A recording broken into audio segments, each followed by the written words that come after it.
Oh yeah, today started off with a little problem with it's a '05 Land Rover 3 Discovery. For some reason in the morning started off good.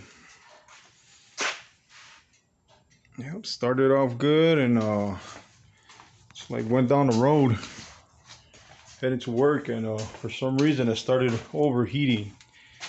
So not sure what it could be.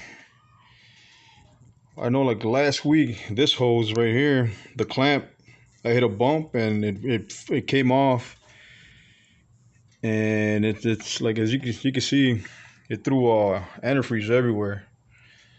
So that day I pulled over right away, and then I inspected my engine and I saw this thing was off, and then like there's still, see, antifreeze everywhere. As of like 2 weeks ago.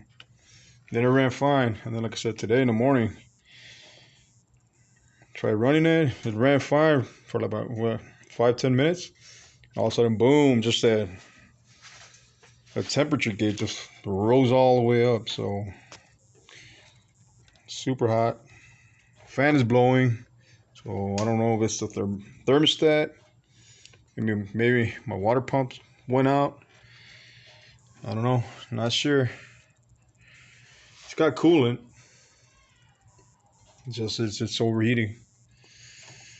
And there's a loss of power. So yeah, let me know what you think in the comments below. I'll keep you posted.